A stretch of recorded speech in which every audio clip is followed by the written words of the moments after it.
चलिए अब भूमिका हटा देते हैं। अब भूमिका के बाद आ गए दूसरे पॉइंट पे, और ये जो पॉइंट है ये है दरअसल प्रयोगों पर आधारित। इसमें अल्फा कण प्रकीर्णन तथा परमाणु का रदरफोर्ड नाभिकीय मॉडल।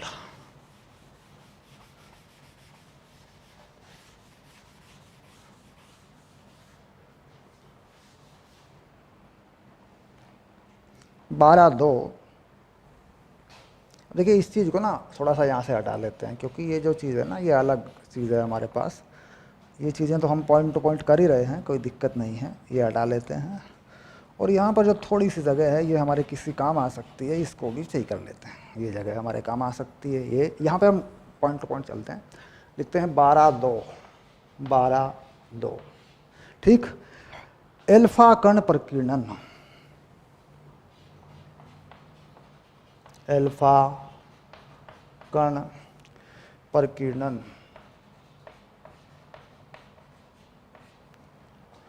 तथा परमाणु का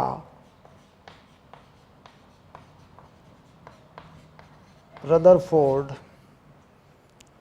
नाभिकीय मॉडल।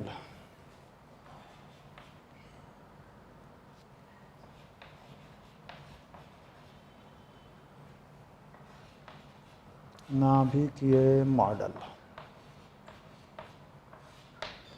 ठीक। इसमें गाइगर मार्डसन का प्रयोग भी शामिल रहेगा। गाइगर मार्डसन का प्रयोग, जिन्होंने नाभिक के आकार के बारे में एक जानकारी दी थी, वो भी शामिल रहेगा। उसका एक सूत्र रहेगा और उसमें एक जो है उदाहरण है एनसीईआरटी में, वो भी हल करेंगे। ये रहेगा अल्फा कण प्रक्षेप्य पथ, इस पर विचार होगा। इसमें जो तथ्य हैं वो आपके सामने रखेंगे। चलिए अब बनाते हैं जो है अल्फा कण प्रकीर्णन वाला मामला। ठीक। किस तरह का ये प्रयोग है, इसका एक चित्र जो है बना लेंगे, और अगर आ जाए तो चित्र बना के दिखाएंगे इसको। देखिए क्या क्या चीज़ें हैं इसमें। यहाँ पर लगाई गई है पतली स्वर्ण पन्नी। ये है स्वर्ण पन्नी, पतली स्वर्ण पन्नी।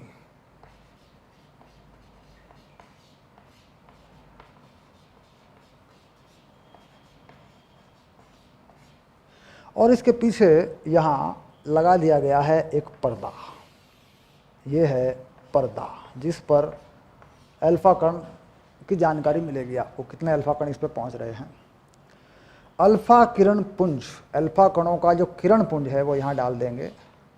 अल्फा कणों का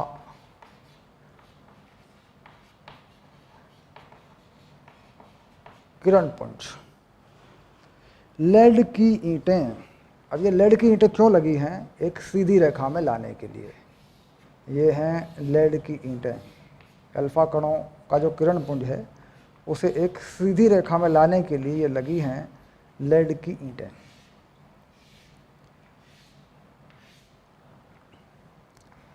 लेड की ईंटें। और यहाँ पर इन्होंने कहा साहब निर्वात है, निर्वात से हम तैयार करेंगे अल्फ़ा, और ये अल्फ़ा कणों का स्रोत है। इसमें से निकले हैं अल्फ़ा कण, इधर को चले, ये अल्फ़ा कण हैं और ये अल्फ़ा कणों का स्रोत है, ये वाला। अल्फ़ा कणों के स्रोत में इन्होंने कहा साहब बिस्मिथ है, बिस्मिथ से निकाल लेंगे, कोई बड़ी बात नहीं, बिस्मिथ से मिल जाएगा, बिस्मिथ को गर्म कर देंगे, अल्फ़ा कण मिल जाएगा। ठीक, ये चीज़ हो रही है। अब यहाँ पहला काम कि बिस्मिथ को गर्म करेंगे तापायनिक उत्सर्जन से। पहला काम क्या करेंगे कि बिस्मिथ को तापायनिक उत्सर्जन से गर्म करेंगे। अब देखो पॉइंट टू पॉइंट में लिखूंगा सारी बातें। पहली बात क्या है, बिस्मथ को तापायनिक, और भी विधियां हो सकती हैं तापायनिक के अलावा, लेकिन यहां प्रयोग जो हुआ तापायनिक से हो गया। तापायनिक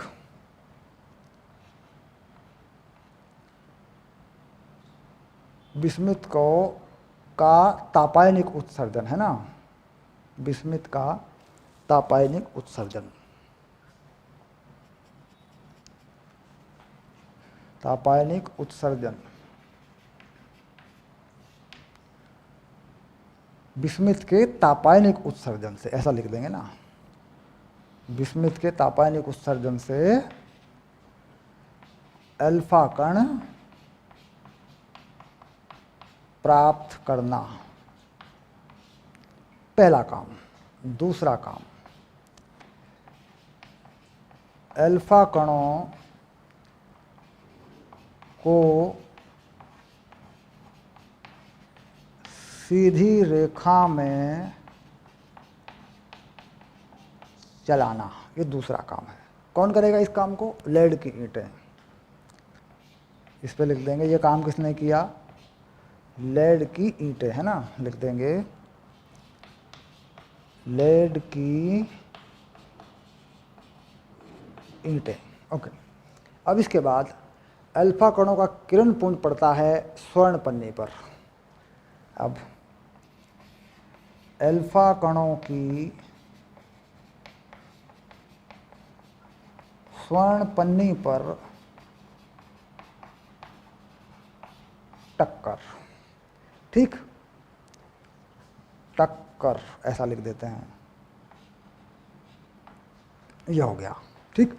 अब ये बातें हुई, अब ये है पर्दा। तो पर्दे पर जो आएगा निष्कर्ष आएगा, पर्दे पर जो आएगा वो परिणाम आएगा। अब ठीक, परिणाम क्या है, निष्कर्ष क्या है? अब देखिए यहाँ लिखते हैं निष्कर्ष, जो निष्कर्ष निकला वो लिखते हैं।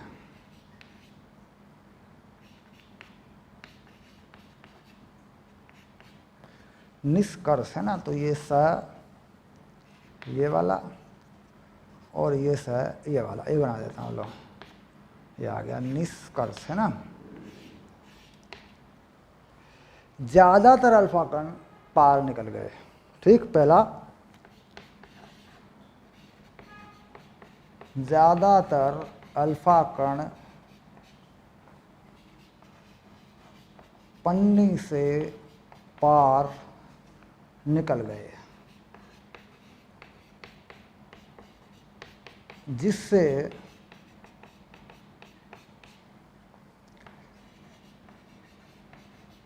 अनुमान हुआ कि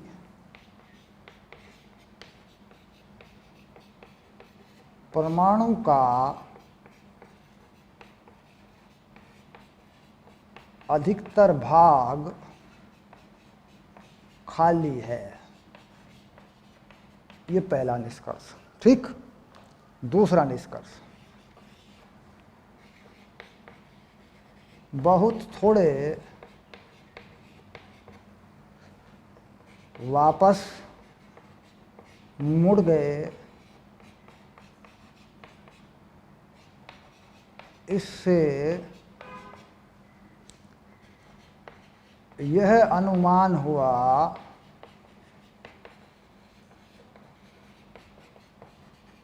कि परमाणु में बहुत थोड़े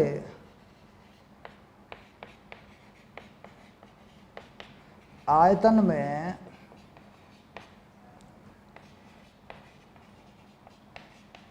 कोई सघन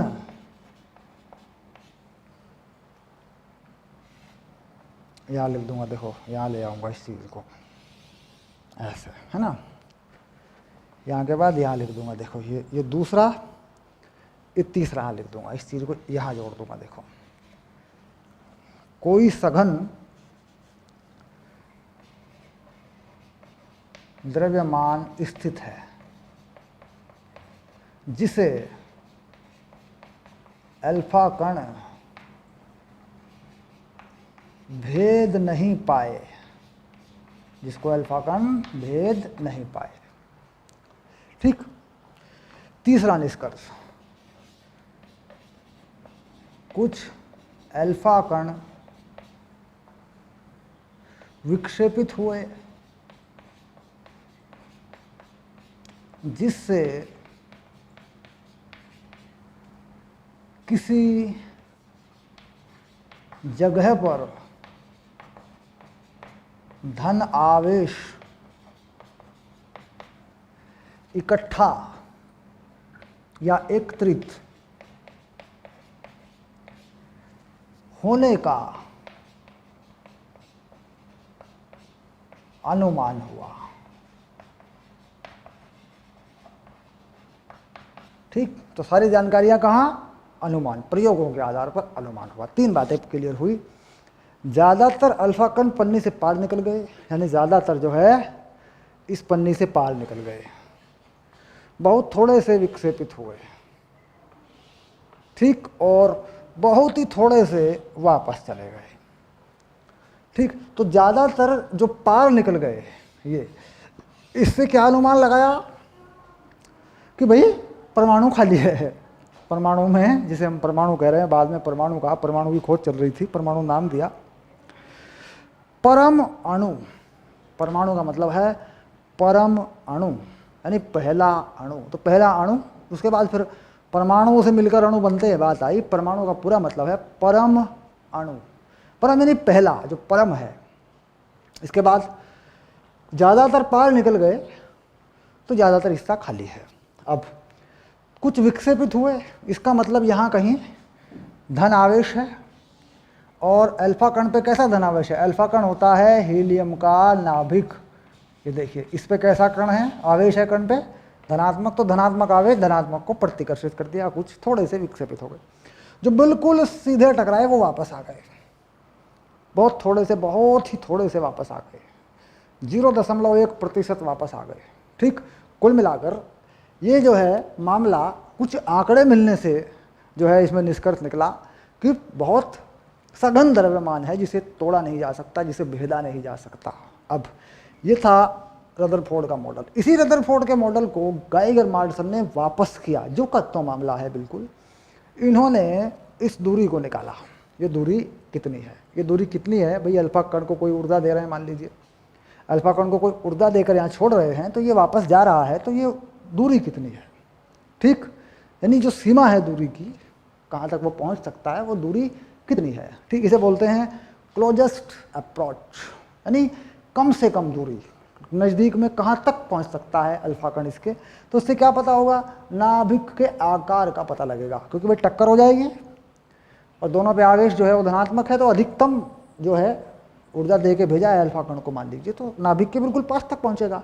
तो उससे क्या पता लगा लेंगे? नाभिक का आकार कितना है।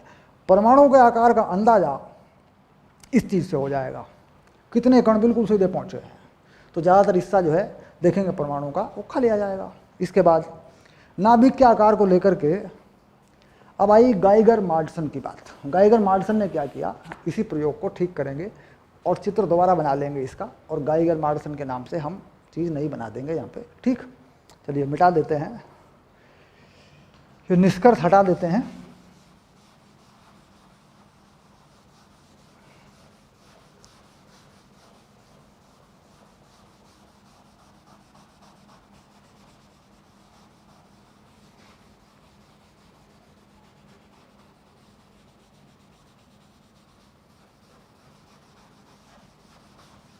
ओके,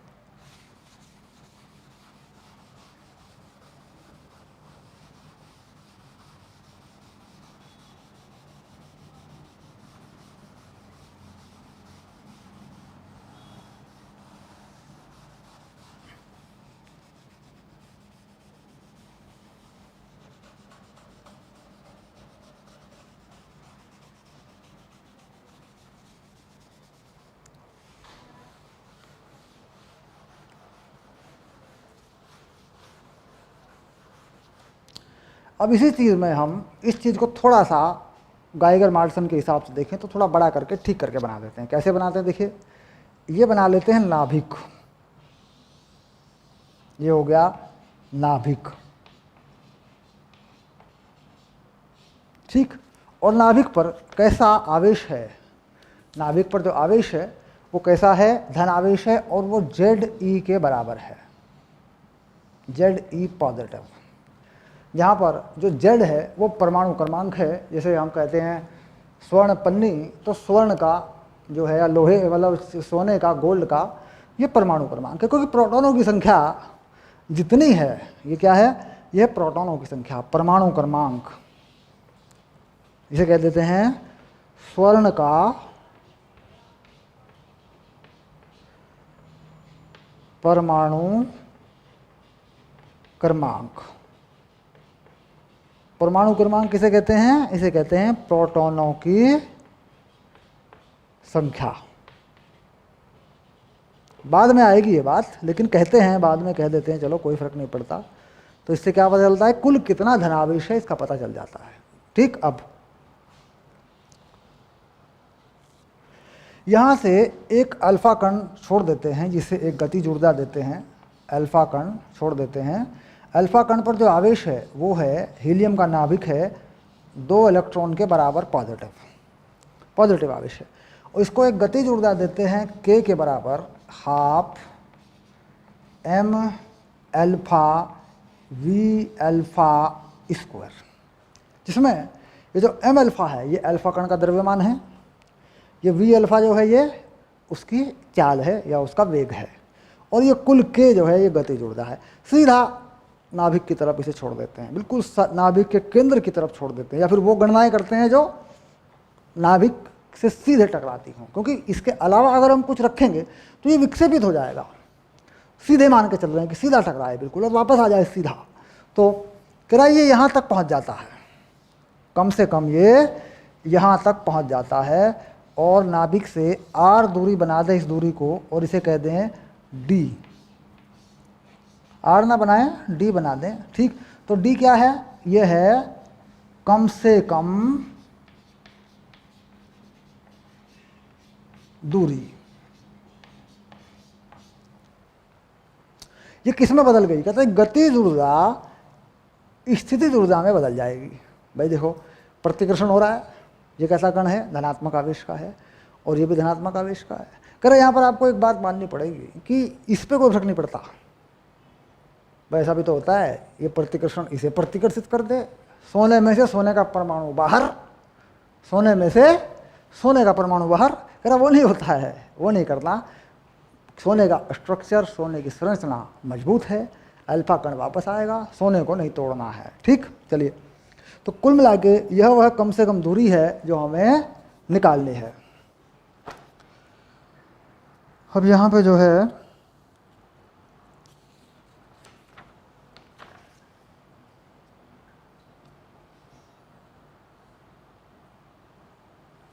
अल्फा कण प्रक्षेप्य तक पहुँच गए हैं, और ये जो है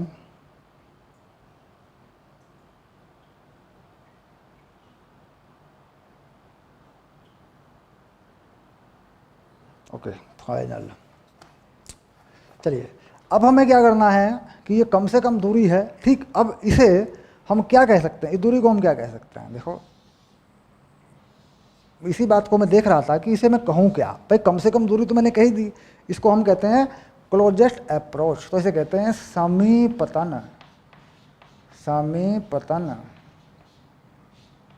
दूरी। कम से कम दूरी है तो समीपतन दूरी कह दें, और अंग्रेजी में इसे कह देते हैं क्लोजेस्ट डिस्टेंस या closest approach, distance of closest approach, पास से पास जाएगा। तो ऊर्जाओं को बराबर कर देते हैं, तो जो गतिज ऊर्जा है बेसिकली उसको किसके बराबर करें? उसे करें वैद्युत स्थिति ऊर्जा के बराबर। वो कितनी हो जाएगी? वो हो जाती 1/4 पाई एप्सिलॉन नॉट। पहले चैप्टर से आ रहा है उस ऊर्जा का सूत्र, पहले से नहीं दूसरे से, जो संधारित्र वाला है उसमें पहुंचेगा ये। ठीक, पहला आवेश है 2e जो कि अल्फा का है, और Ze आवेश है जो कि स्वर्ण का है, स्वर्ण के नाभिक का है, और ये है d। तो यहाँ से d निकाल पाएंगे। d का मान आ गया, देखो 2Ze² बटे 4 पाई एप्सिलॉन नॉट k। ये रहा। तो k क्या हुई? k हुई गतिज ऊर्जा। तो k का मान यहाँ अलग से लिख देते हैं। k का मान है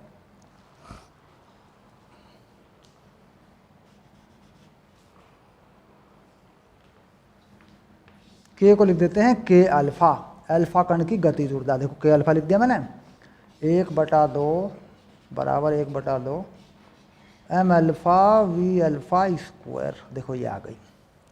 यानी पहले अल्फा कण की गतिज ऊर्जा निकालेंगे, ठीक, या फिर हमें वो दी होगी, ज्ञात होगी, फिर हम उसे इस सूत्र में रखेंगे, यहाँ पे के की जगह रखेंगे। 1/4πε0 का मान हमें पता है 9 × 10⁹ होता है यार। और जेड परमाणु क्रमांक गोल्ड का है, जेड का मान क्या बताते हैं, ये बताते हैं 79। 1 कम 80 बोले तो 79, ठीक, ये बताते हैं अगर, ठीक, जो भी होता है सवाल में कई बार इसको 80 दे देगा, कुछ और नाम बता देगा जेड के बताए, वो सवाल बन सकता है, लेकिन कुल मिलाकर ये परमाणु क्रमांक उसका है, उस तत्व का है, उस जिस तत्व पर अल्फा पार्टिकल, अल्फा कण टकराए गए हैं। ठीक हो गया, सूत्र तैयार हो गया है। ये इंपॉर्टेंट चीज़ है, ये मान के चलिए कि इस डी को निकालना इंपॉर्टेंट है। और ये किसके अनुसार है, यह है गाइगर मार्डसन के अकॉर्डिंग। ये रहा गाइगर मार्डसन प्रयोग है ये, यानी यहाँ से अगर मैं लिखूँ, यह है गाइगर मार्सडन, गाइगर मार्सडन, मार्डसन नहीं, मार्सडन, भाई अंग्रेजों के नाम है, क्या बताऊं, मार्सडन प्रयोग। ये लो, ठीक, कई बार ये भी आता है गाइगर मार्डसन के प्रयोग में इतनी ऊर्जा है अल्फा कण के पास, और ये गोल्ड पर टकरा दिया गया तो कितने पास तक पहुंचेगा। अब यहाँ समस्या कहाँ है, अगर आंकिक प्रश्न करेंगे तो समस्या कहाँ पर आती है, देखिए मैं बताता हूँ प्रॉब्लम कहाँ पर आती है। क्योंकि सूत्र जो बता रहा है ऊर्जा के हिसाब से, वो ये 2 बातें बता रहा है, ठीक। अब हमारे पास जो ऊर्जा होती है, ये सब चीज़ें हटा लेता हूँ क्योंकि ये मामला हो गया। अब एक एनसीईआरटी का सवाल है, वो करेंगे हम, ठीक।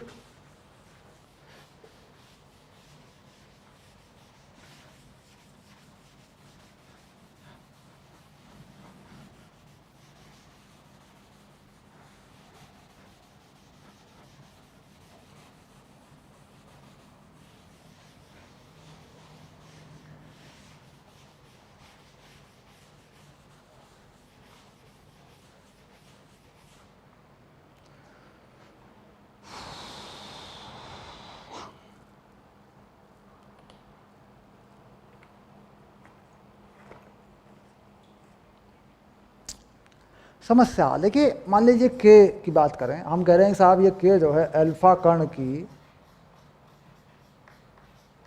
गतिज ऊर्जा है। कौन सी गतिज ऊर्जा है, जिससे वो टकराएगा, नाभिक पे टकराएगा, सोने के नाभिक पे टकराएगा, ये वो ऊर्जा है। कह रहा जी ये हम बताएंगे आपको MeV में या EV में। तो कह रहा जी हमने बता दिया 5 MeV। अब ये 5 MeV यहाँ नहीं लग सकता सूत्र में, जो के लगा हुआ है ना, ये यहाँ नहीं लगेगा ये, क्योंकि ये चीज़ अलग है, ये इकाई अलग है, इसे बदलना पड़ता है।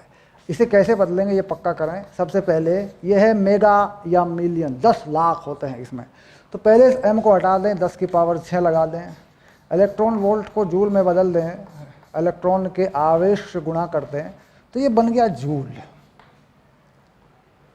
अब ये जो मान है, ये वाला, यही के है, यही लगेगा इस सूत्र में, ठीक। अब मान लीजिए हम देखें डी का मान, तो क्या लगेगा अगर डी का मान मैं इसी पे निकाल लूँ, 5 MeV पे निकाल लूँ, जो कि प्रयोगों से देखा गया कि लगभग 5 MeV होती है अल्फा कणों की ऊर्जा जब टकरा रहा है प्रयोग के अंदर। तो मैं इसी से निकालूँ अगर, तो देखो क्या मिलता है मुझे, 2, सोने का परमाणु क्रमांक 1 कम 80, इलेक्ट्रॉन का आवेश E², 4πε0 का मान बाद में लगा लेता हूँ, कोई बात नहीं, पहले ऐसे लिख देता हूँ इसको, और के का मान 5 × 10 की पावर 6, और ये जो है ना ये ई है, देखो ये भी ई है, ऐसे भाई इलेक्ट्रॉन का आवेश है, ई लिख दिया, इसको भी ऊपर भी ई है, तो एक ई से ई काट दिया मैंने, ये लो, ठीक। अब इसका मान लिखूँगा 9 × 10 की घात 9, ये आ गया इसका मान, फिर 2 लिखूँगा, और ये जो 2 है इसको मल्टीप्लाई कर दूंगा मैं, सीधी सी बात ये है, ठीक, इसको मल्टीप्लाई कर देता हूँ। तो इसको मल्टीप्लाई करूँगा तो लगभग निकाल दूंगा। देखो ये 80 दो, ये हो गया 160 या 158 सीधा लिख दूंगा। लो ये लिख दिया 158, ये रहा, इन दोनों की गुणा। ई एक बचा, उसका मान लिख देता हूँ 1.6 10 की घात -19। बाकी जो है यहाँ पर नीचे ये चीज़ बची हुई है 5 गुना 10 की घात 6, ये बचा हुआ है। देखो डी 11। अगर देखा जाए तो ये 6 और ये 19, ये हो जाएगा 25 और ये 9 हो जाएगा। तो 25 में से 9 जाएंगे तो 16 बचेंगे, यानी 10 की घात -16 स्पष्ट रूप से बच गया बिल्कुल। ये लो, बाकी चीज़ें आगे बचेंगी। इसमें क्या किया हमने इसको कर दिया, इसको कर दिया, इसको कर दिया। ठीक, अब हम देख रहे हैं 16 और 10 लगभग 160, यानी 16 ही हो गया। 16 5 या 15 हो गया, 15 450 के आसपास, 450 हो गया ये मान लो मोटा मोटा। ठीक, तो ये हो गया 4.5 गुना 10 की घात -14 डी। ठीक, तो ये क्या है? ये है नाभिक का आकार। नाभिक का आकार कहें, नाभिक की त्रिज्या कहें, जो भी कहें, ये लगभग नाभिक का आकार है, क्योंकि इतने पास तक पहुंचा है अल्फा, तो इसका मतलब नाभिक के पास तक पहुंचा है, नाभिक के पृष्ठ के नज़दीक तक पहुंचा है। तो नाभिक का आकार है, जो कि एक लगभग जानकारी है, क्योंकि भाई पूरी तरह नहीं नाप सकते, क्योंकि इतनी छोटी चीज़ों में जाके हम नाभिक परमाणु के पास, नाभिक के पास जाके उससे पूछ तो सकते नहीं, कोई फित्ता रख के, पैमाना रख के तो नाप नहीं सकते, सिंपल सी बात है। तो ये लगभग आकार है। तो कुल मिला के अगर ये MEV हो या EV हो, इसको जूल में बदल के आपको सवाल में डालना है। ठीक, अब चलिए यहाँ पर देखते हैं NCERT का उदाहरण इस बारे में क्या कहता है। 2 उदाहरण है इस पर, दोनों को करते हैं। ठीक है।